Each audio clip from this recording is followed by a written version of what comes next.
Makanya gak ada orang Kristen yang boleh berkata, aku gak bisa ampuni siapa.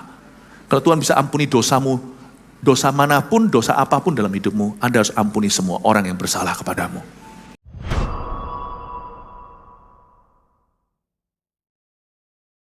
Yang kedua ini saya sampaikan, kasih itu murah hati. Mari kita baca dulu 1 Korintus pasal 13 ayat 1-7.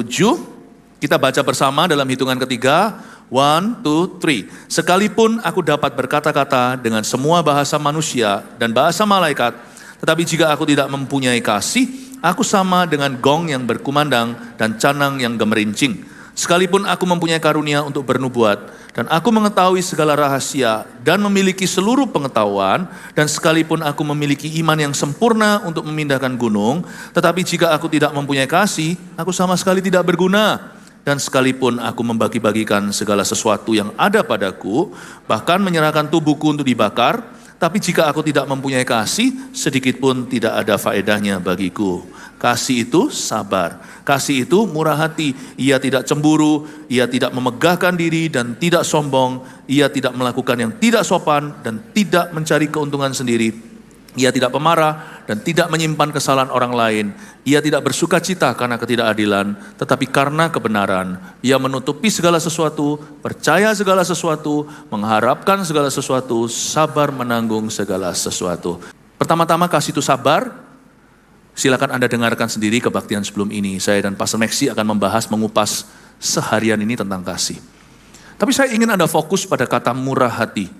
Kasih itu murah hati. Katakan kasih itu murah hati. Ayat 4, kasih itu sabar, lalu kemudian kasih itu murah hati.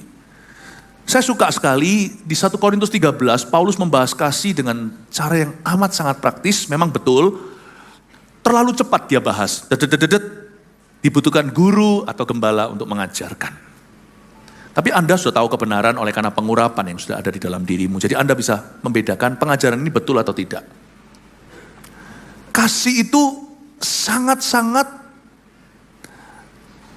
praktis, tidak teoristis. Karena itu Paulus berkata, kasih itu sabar. Lalu kasih itu murah hati. Murah hati itu seperti apa sih? Yang pasti murah hati itu pasti nampak di wajah kita. Salah satu contohnya, orang yang murah hati pasti murah senyum. Ada orang berkata kalau di gereja senyum-senyum dia. Padahal orangnya gak begitu. Jangan pasang kedok lah. Pasang topeng rohani. Topeng agamawi. Enggak sih. Saya sih lebih melihat positifnya. Kalau orang itu cemberut melulu di dunia atau di hidupnya, lalu dia datang ke gereja, dia senyum. Jangan halangi orang bahagia di rumah Tuhan. Itu bukan topeng. Kalau di rumah Tuhan dia juga cemberut, nah itu namanya celaka. Itu orang sudah gak punya harapan itu, jangan-jangan dia depresi dan bunuh diri. Tapi jangan berhenti sampai di rumah Tuhan atau sampai di gereja. Bawa itu pulang ke rumah. Gereja harus menjadi agen perubahan. Saya kalau datang ke rumah Tuhan tuh happy betul. Makanya salah satu album kita GMS Live berjudul Happy. Dengan smiley face itu, dengan wajah tersenyum kuning-kuning itu emoji. Sungguhan loh, datang ke rumah Tuhan tuh bahagia. Siapa sih gak bahagia datang ke rumah Tuhan sampai kita gak happy? Berarti something wrong with me, ada sesuatu yang salah. Karena di rumah Tuhan kita rasakan kelegaan. Kita itu bisa ditopang oleh iman saudara seiman masuk hadirat Tuhan. Jadi tersenyumlah. Murah hati itu juga murah senyum. Janganlah kita itu gembar-gemborkan orang yang murah hati segalanya, orangnya cemberut melulu. Ya orang gak bisa senyum terus memang. Tetapi saya doa supaya orang-orang Medan, Sumatera, kita semua di sini itu lebih ramah. Kemurahan itu dapat ditranslate atau diterjemahkan sebagai keramahan. Kata kemurahan atau murah hati di sini, kasih itu murah hati, dalam bahasa Inggrisnya bukan generosity atau murah hati dalam memberi, itu iya, tapi kata akar perkataan murah di sini bukan murahan. Murah hati di sini itu kindness dalam bahasa Inggrisnya. Kebaikan hati. Itu arti kata murah hati. Baik hati. Ya, orang kalau hatinya tuh baik, gak akan marah-marah terus. Bisa emosi tapi sesaat saja. Siapa sih yang gak pernah marah? Bahkan Alkitab pun sangat realistis. Kalau kamu marah, jangan diterusin sampai berdosa. Dan jikalau kamu marah, Alkitab itu sangat praktis. Dia gak punya tuntutan yang setinggi langit. Sehingga menuntut kita harus sempurna. Enggak. Kalau kamu marah, jangan izinkan matahari tenggelam atas kemarahanmu. Selesaikan sebelum kamu tidur, jangan sampai dibawa tidur lah kira-kira begitu. Not good for them, not good for you. Gak baik buat orang lain. Orang lain itu loh, yang kita sedang kesel banget sama dia, gak baik buat orang itu. Gak baik juga buat Anda. Masa tidur dalam amarah. Alkitab itu tidak ajari kita untuk sempurna. Gak suruh kita untuk senyum terus, itu yang enggak. Bisa marah, tapi jangan berlebihan.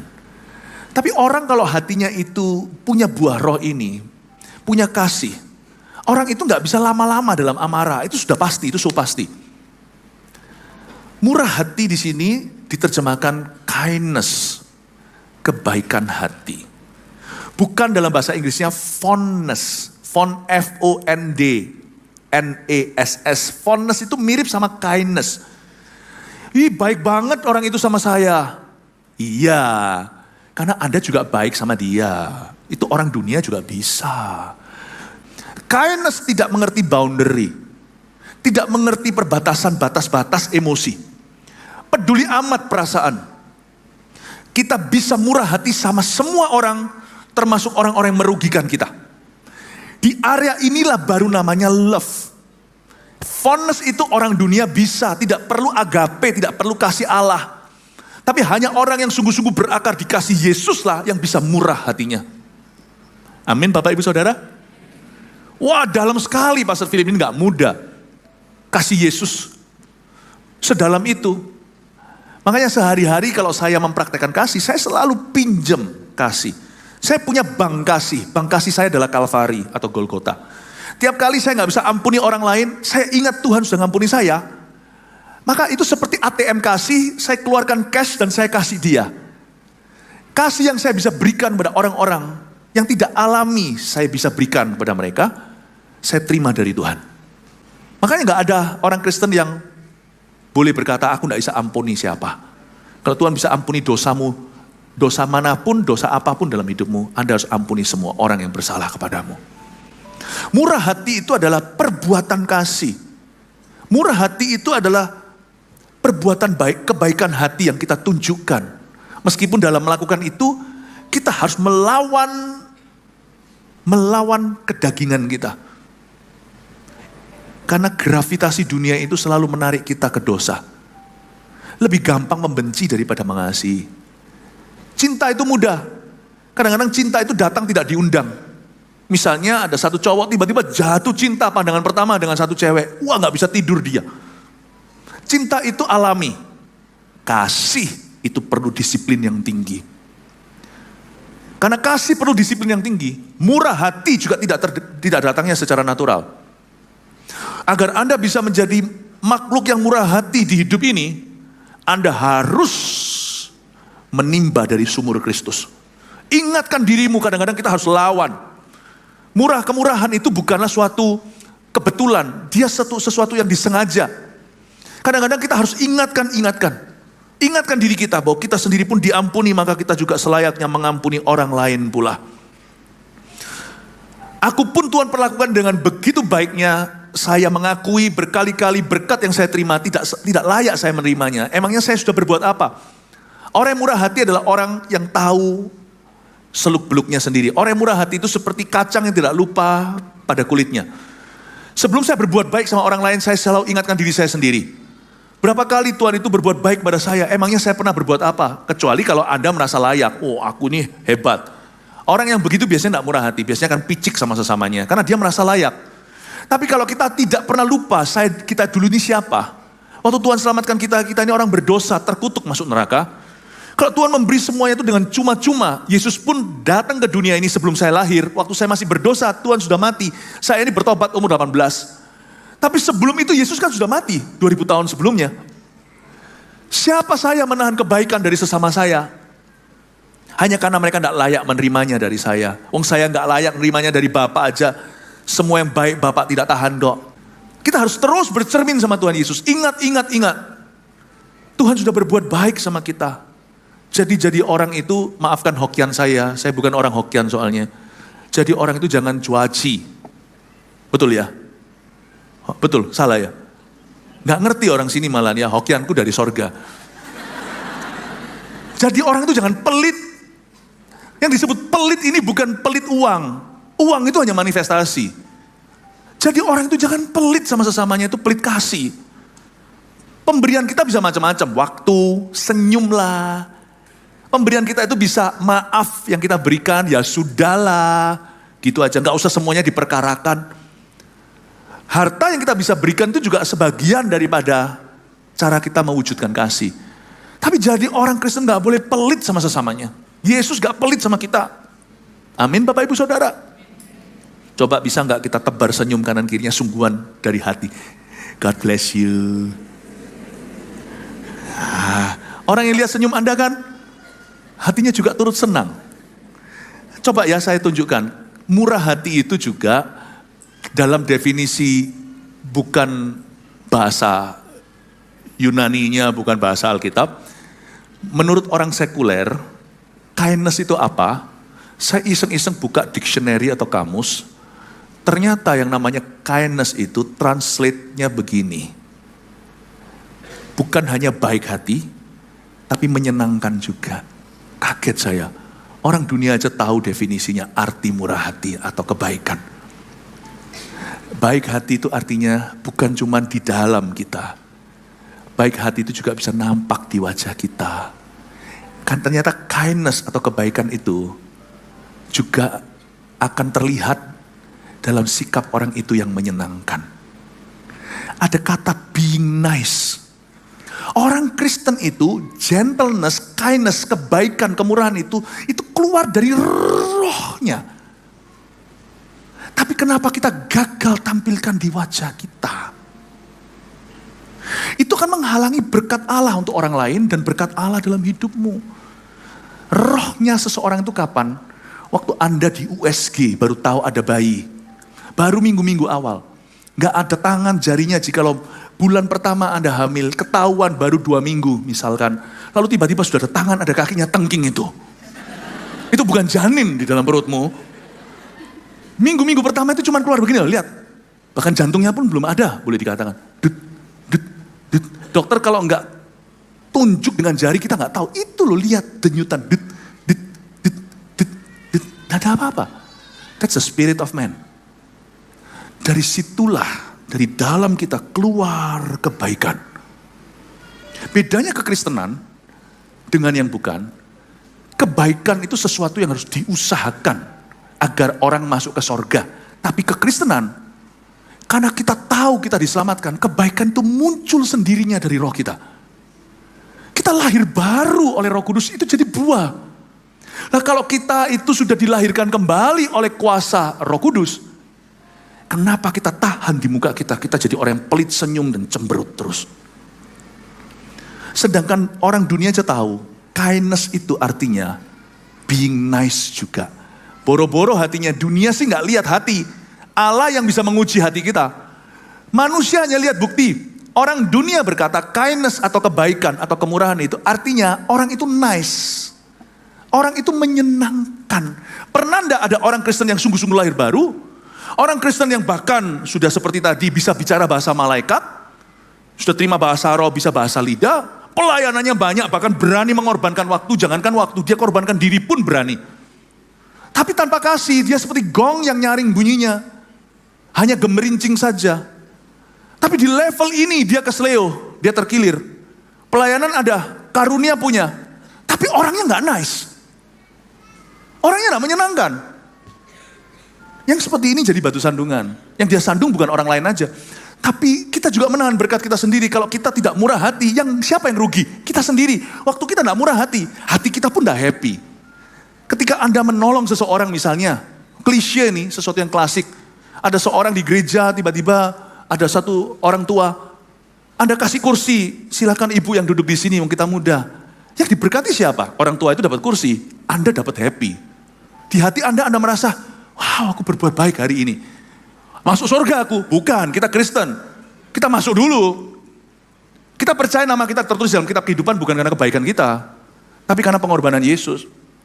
Tapi hati kita loh, senengnya bukan kita masuk surga, surga masuk di hari kita. Wow, Anda tidak usah bangga-bangga. Nah, kebaikan atau kemurahan hati yang gak tulus adalah setelah Anda berbuat itu, Anda cerita-cerita. Saudara-saudara tahu ya, ini kursi dari aku ya. Tadi aku yang duduk sini, sekarang grandma ini. Buyar gak dihitung sama Tuhan untuk kemurahan. Itu kemunafikan. Tapi di hatimu tahu, seperti ada kedipan dari Kristus. Baik sekali perbuatanmu, hai hambaku. Padahal kita belum mati untuk menerima kalimat itu. Tapi seperti ada suatu kesaksian roh di dalam diri kita bahwa Allah berkenan. Senang gitu loh. Kalau Anda gak murah hati, kalau kita gak menyenangkan, yang rugi itu kita. Ada sesuatu hilang antara kita dengan Tuhan. Ada suatu hawa yang hilang dengan Allah kita. Amin Bapak Ibu Saudara. Kenapa orang Kristen kok ada yang tidak menyenangkan? Mungkin buahnya nggak diteruskan. Sudah naik ke atas dari rohnya, sampai sini ditelan sama dia. Gengsi aja, ngapain senyum-senyum. Karena waktu naik ke atas, akhirnya tradisi kita, bawaan kita, lebih berbicara. Kebudayaan yang kita izinkan adalah kebudayaan yang kita warisi dari nenek moyang kita. Kita tidak menerima kebudayaan kerajaan sorga. Sampai situ yang kita turuti, bayangin buahnya udah mau keluar, didelepin lagi. Biarin. Izinkan dirimu jadi orang yang lebih menyenangkan mulai hari ini. Orang berkata, orang-orang Sumatera itu keras-keras. Saya rasa, tunggu dulu. Belum ke GMS ya? Haleluya, kasih tepuk tangan Tuhan. Lawan kata kindness di dictionary atau di kamus adalah, are you ready? Seperti singkatan kata Kristen KTP. KKTP. Ingat itu aja. Keras, kasar, tajam, pahit. Itu lawan katanya. Kasar, keras, tajam, pahit. Ingat aja KKTP. Orangnya kasar. Padahal dia Kristen. Orangnya keras. Tadi pagi saya beritahu soal sabar nih. Jangan kita itu percaya suku tertentu itu orangnya keras-keras. Semua suku, semua suku itu keras. Tadi pagi saya jabarkan. Tapi ada yang kerasnya itu frontal. Apa lu? Tapi ada yang, ya sudah, tapi nanti tusuk belakang. Pada dasarnya suku dosa kita semua ini. Suku apapun kita dari suku apapun asal kita semua itu turun-temurun Adam dan Hawa, kedagingan. Kasih itu gak ada dalam rekaman kita waktu kita jatuh. Nenek moyang kita namanya Adam itu. Jadi yang terekam di sini semua itu kekerasan hati. Mau Jawa, Sunda, Nias, Batak, Tionghoa, bangsa manapun, negara manapun, coba lihat sekarang. Bangsa bangkit melawan bangsa, negara bangkit melawan negara. Mana ada sih orang gak keras? Asia, Eropa, Timur Tengah, semua orang itu keras. Namanya kita semuanya itu keturunan Adam dan Hawa. Makanya itu kalau kita mau memuliakan Kristus, kita harus sengaja lawan arus. Jadi orang itu harus menyenangkan, bukan dibuat-buat. Karena kita orang Kristen gak bisa buat-buat itu. Karena kita lahir di dalam itu. Buah roh kita itu sudah ada DNA-nya. Jadi tinggal kita itu nurut. Jangan menghalangi, jangan melawan. Jangan percaya suku tertentu lebih keras dari yang lainnya. Semua suku keras. Semua suku. Makanya kalau ada orang berkata, orang Sumatera keras, saya berkata, lu ya keras, lu juga keras kok. Tapi tunjukkan, mumpung Anda dikenal sebagai orang yang keras. Tunjukkan. Sehingga orang datang ke sini kaget, loh ini Sumatera tuh bukan. Dibayar orang bisa pura-pura. Kita ini gak dibayar. Sama anak sendiri, sama istri sendiri, sama suami sendiri. Yang nice dong. Yang gak dibayar itu justru gak kebayar, bukan berarti tidak dibayar. Itu justru ujian sesungguhnya. Di dalam gereja seperti ini, yang nice. Yang menyenangkan satu dengan yang lainnya. Karena gereja itu percontohan Allah, rumah contohnya Tuhan. Orang dunia itu menilai kita loh. Semua mata di luar, jangankan orang non-Kristen. Yang Kristen aja menilai gereja yang maju. Mereka bisa nice gak satu dengan yang lainnya. Tadi pagi saya minta supaya Anda yang melayani, yang nice sama jemaat. Jangan buru-buru ngomong murah-murah hati. Murah hati itu ada buktinya. Yang paling murah hati yang paling murah itu adalah ramah. Sebelum Anda terjemahkan kemurahan pakai bahasa asli, Yunani segala. Kata kemurahan itu juga artinya keramahan. Bukan itu doang, gak berhenti sampai situ. Tapi kalau ramah aja gak bisa, mana bisa murah hatinya. Kalau nice aja gak bisa, mana bisa kain. Kalau menyenangkan aja gak bisa, mana bisa baik hati. Janganlah kita ngomong, yang penting pokoknya hatinya. Saya gak menyenangkan gak apa-apa. Saya menyandung orang lain, saya buat orang lain jadi marah, nggak apa-apa. Yang penting kan hatinya. Orang nggak lihat hatimu, saudaraku. Orang lihat luarnya, Tuhan yang melihat hati. Kalau kita itu dilihat. Saya tadi pagi saya jelaskan agar yang melayani Tuhan itu harus baik, sabar sama jemaat yang dilayani. Ya, termasuk ya, jemaat yang menyenangkan, termasuk jemaat yang kurang menyenangkan. Ada loh. Tadi saya belum selesai cerita yang kebaktian 1 tadi. Waktu saya sekali-kali, kamuflase saya itu menyelinap di antara usher. Waktu saya tidak berkhotbah, mereka tidak tahu bahwa gembala sidangnya ikut ngasher. Saya pernah loh, kalau ketemu, saya lihat jemaat yang juga, usher kita sih baik-baik. Shalom, shalom, semuanya baik-baik. Ada yang dibentak. Padahal waktu dibentak, orang yang bentak dia nggak tahu yang usher itu siapa. Bisa juga yang usher itu jenderal. Tapi meskipun sana bintang, waktu Anda masuk ke gereja melayani, hanya Yesus bintangnya. Sana mungkin konglomerat, tapi waktu kita melayani di gereja, kita semua melarat. Berbahagialah orang yang miskin di hadapan Allah, baru empunya kerajaan sorga. Nggak tahu yang dibentak itu siapa. Mana ada kursi, nggak bisa. Bapak jangan, karena banyak orang-orang termasuk orang tua, jadi jangan sampai dikasih, itu loh sini dikasih tisu, sana kasih tisu. 5 kursi dibuat kosong, orang-orangnya masih telat datang, yang lainnya itu sudah antri-antri, nangis pulang. Bapak tolong diambil itu tisunya, apanya. Ini tolong ya, karena ada orang yang, loh belum, sudah dekat, dia ke WC. WC apa, belum datang, masih di rumah, masih make up. Tapi kan akhirnya mencoba cerita, jangan Pak, enggak boleh Pak, kita itu reservasi tempat-tempat seperti ini. Kamu kok suruh-suruh aku? Pelayan Tuhan kok sombong sekali. Loh kok jadi begitu? Kan dia hanya melakukan tugasnya. Kamu enggak tahu ya saya siapa ya? Waduh. Kalau bisa jawab ya Pak, Tuhan Yesus pun enggak semua orang tahu Pak. Bisa ditampar. Siapa tahu yang tampar dia itu adalah sersan, yang ditampar adalah jenderal. Tapi waktu dia itu pakai baju biasa, baju pelayanan. Orang enggak tahu bintangnya. Enggak ada orang pelayanan di sini tuh pakai baju seragam tentaranya. Atau pakai semua yang membuat orang itu matanya enggak tertuju ke Kristus. Pada waktu mereka beribadah itu tanggalkan sementara. Kita semua pakai seragam yang sama, yang pakai hitam-hitam itu loh, ada tulisannya service management. Anda enggak tahu itu siapa. Ada orang yang lebih biasa, ada orang yang gimana.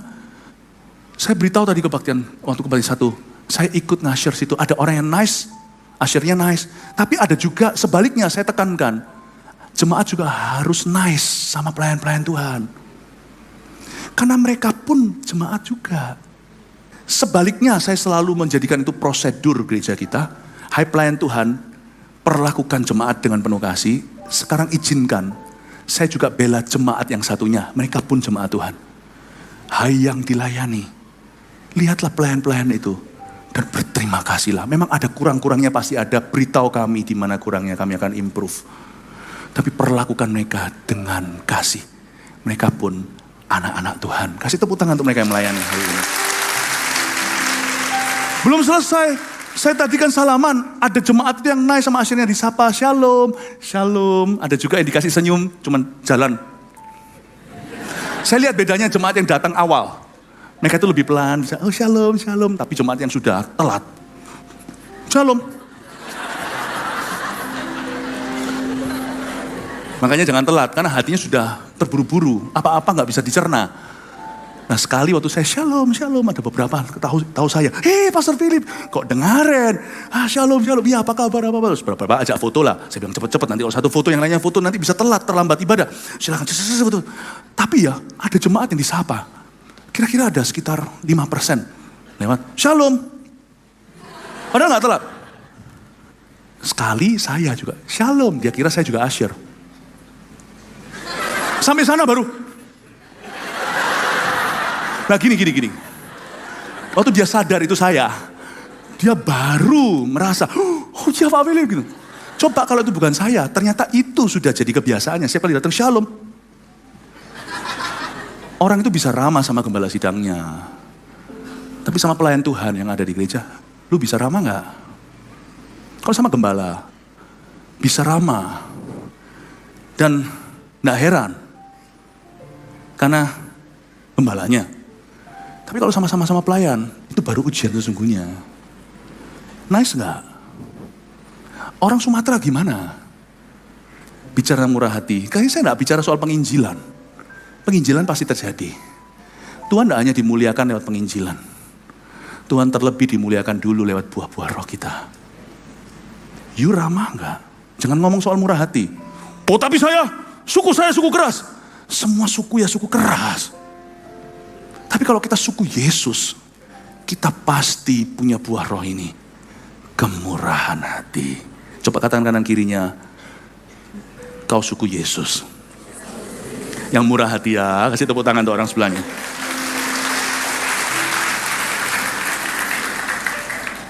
Itu dia. Saya kasih 3 pengertian simpel ya, murah hati itu apa untuk bisa dipraktekkan. Murah hati itu nomor 1, berbuat apa yang baik. Kita jarang khotbahkan ini, seolah-olah ini adalah lawan katanya keselamatan. Orang Kristen jarang mengkhotbahkan kebaikan hati, karena kebaikan itu seringkali sinonim atau disamakan dengan jalan keselamatan. Oh enggak, kita diselamatkan oleh anugerah. Jadi akhirnya orang Kristen tidak terlalu membahas kebaikan. Sekarang saya berikan pengertian baru dari firman. Kebaikan itu alami di dalam diri kita waktu kita lahir kembali secara supra alamiah. Itu di dalam detak jantung kita. Kebaikan itu harus dipelihara, dia harus dikipas-kipas, dan dia harus dimatangkan dalam kehidupan kita. Bukan sebagai jalan keselamatan, tapi sebagai buah-buah orang itu setelah dia diselamatkan. Murah hati itu berbuat apa yang baik. Orang Kristen perlu menjadi orang terbaik di kota itu. Orang yang paling sanliang. Paling baik hatinya.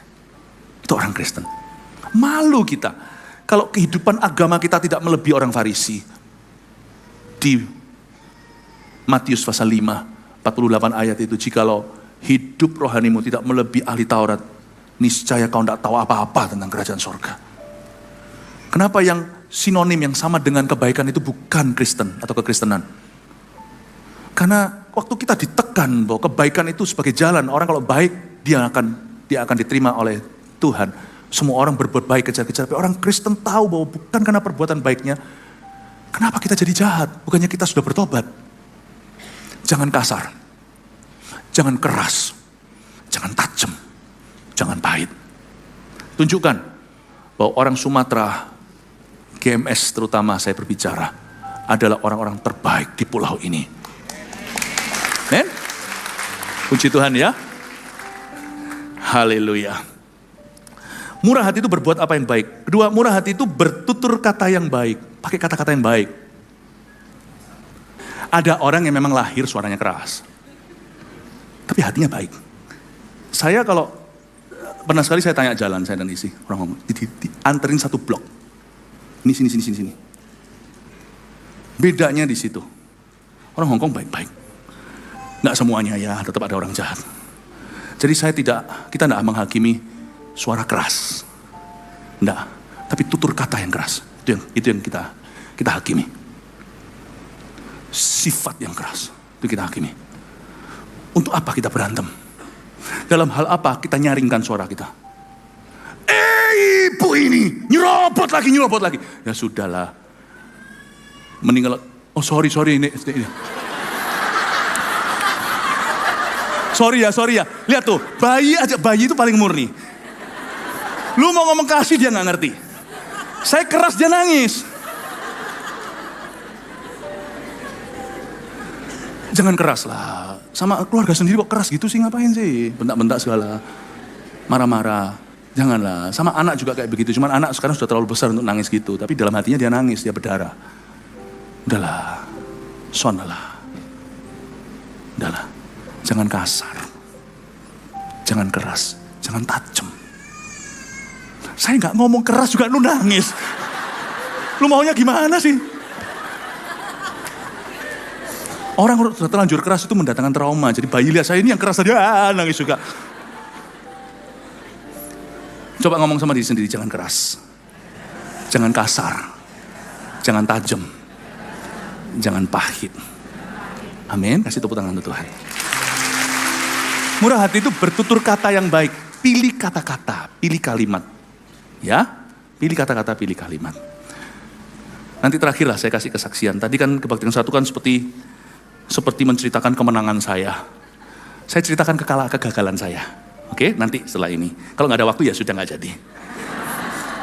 Yang tiga, kasih itu murah hati. Murah hati itu berbahasa tubuh yang baik. Berbahasa tubuh yang baik, ya.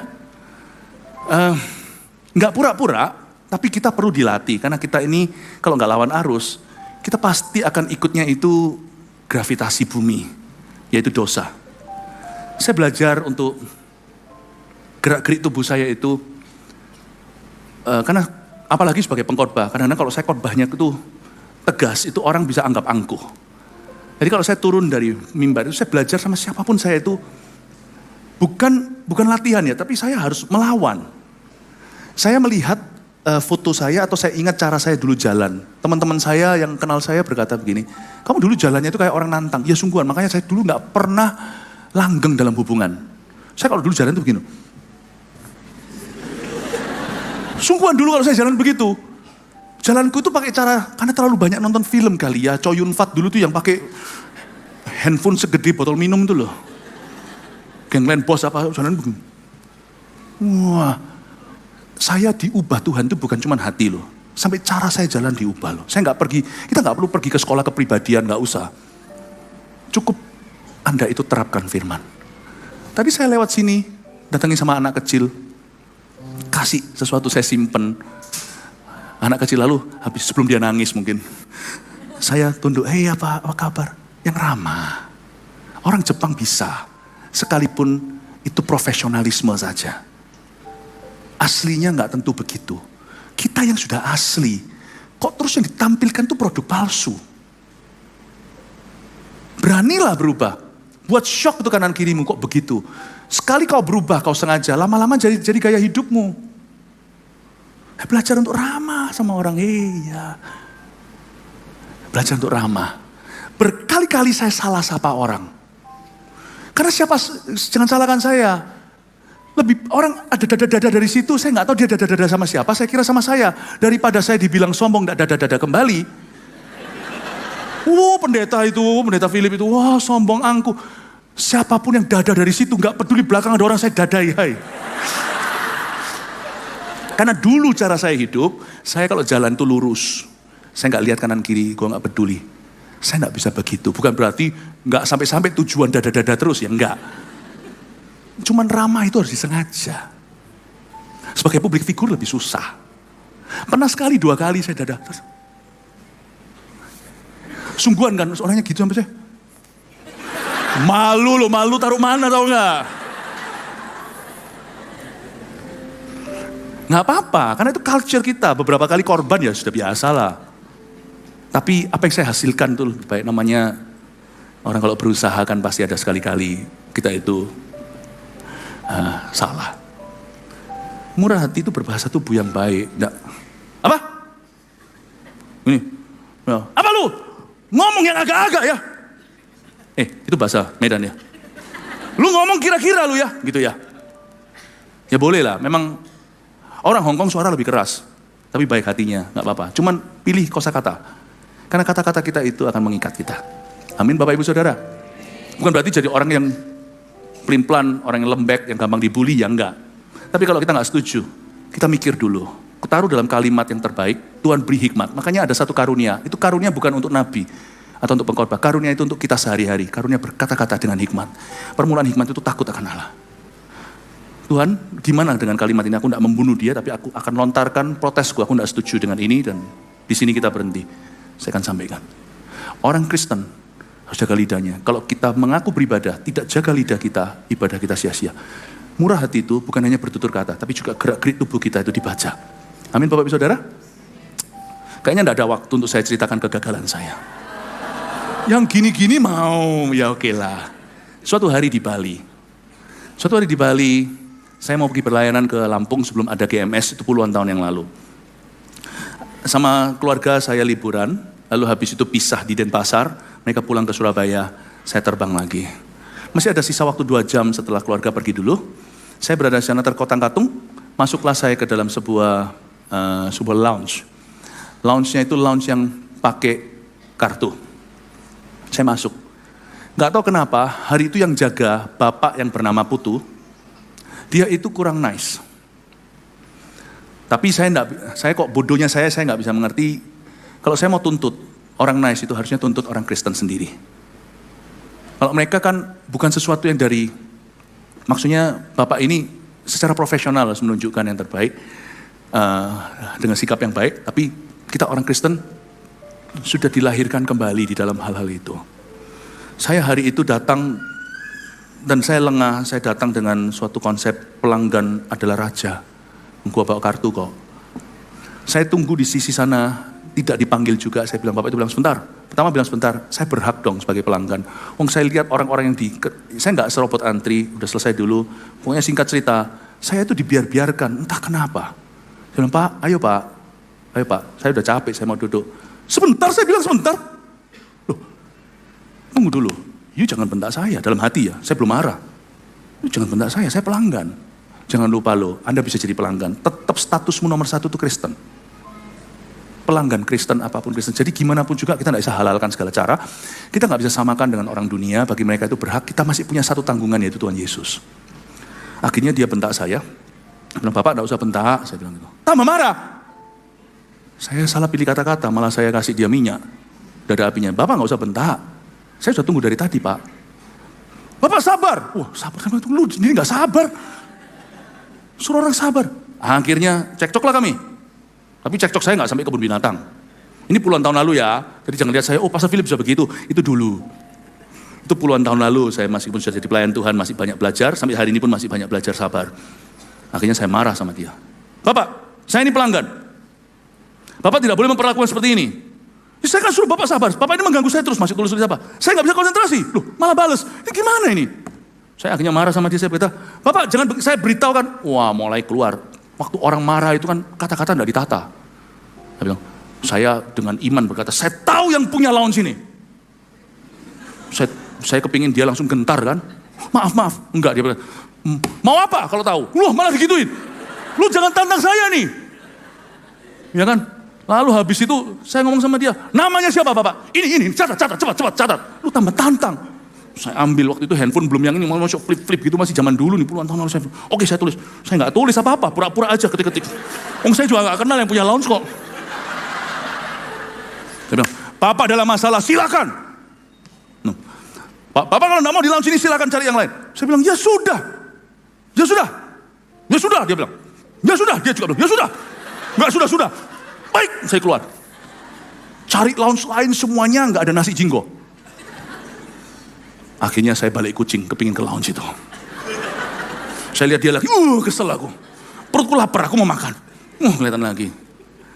Akhirnya saya marah kan sama dia. Saya bilang, Bapak ini nggak bagus pelayananmu. Tidak bagus Anda. Anda itu bentak-bentak customer, saya tunggu dari tadi. Waktu saya keluar sana, Roh Kudus tegur saya. Kasih itu murah hati. Saya bilang, apa hubungannya Tuhan? Murah hati itu bukan sesaat. Di mana-mana. Hidupmu bukan milikmu lagi. Sekalipun kamu hari ini menjadi pelanggannya, kamu tetap adalah anakku. Aduh Tuhan. Terus akhirnya saya malu, Tuhan, saya mempermalukan kau. Ini zaman sebelum YouTube ya. Ini zaman sebelum saya dikenal lebih lebar.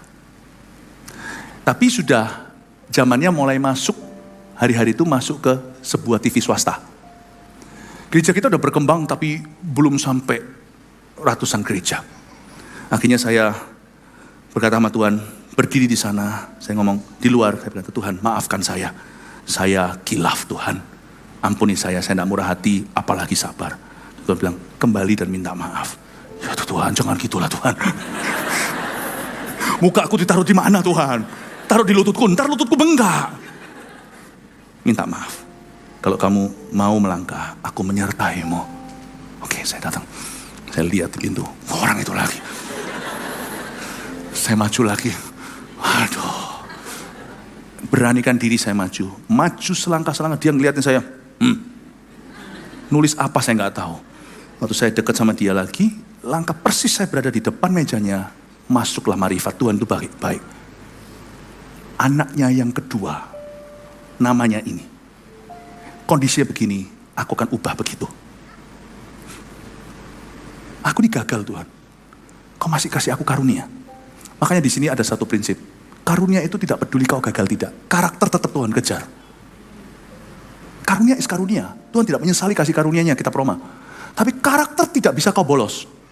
Tidak bisa mentang-mentang, oh aku kan pelayanan, aku gini, sukses. Bahkan berkat materi pun bukanlah takaran. Jangan Anda kira pekerjaan Anda diberkati, otomatis Tuhan berkenan pada hidupmu. Hidupmu berkenan atau tidak, berdasarkan buah rohmu. Kalau nggak seperti Yesus, ya nggak seperti Yesus, udah gitu aja. Oke, saya berkata, Pak, apa? Bapak lagi? Iya, Pak. Bapak, saya minta maaf. Julia saya minta maaf karena saya membentak Bapak. Saya enggak, by the way, saya tidak ngomong yang kasar, keras, tajam pahit gimana. Enggak, saya enggak ngomong sesuatu yang kasar, tapi saya keras.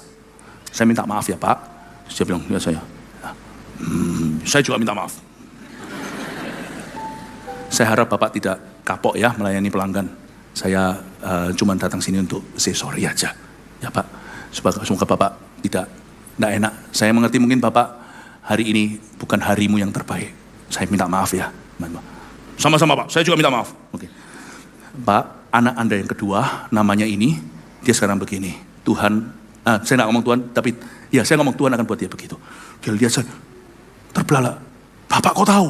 Nah di situ saya kata, terima kasih Pak, bye-bye.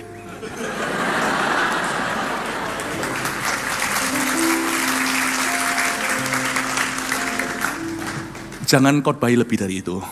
Karena saya tidak layak, saat itu saya lagi kalah. Cuman saya minta maaf, saya rebut kembali mahkota. Saya tetap harus menang dalam kemurahan, minimal keramahan. Saya harap nanti waktu orang itu buka TV suatu hari, Shalom pemirsa, lah ini kan yang bentak saya.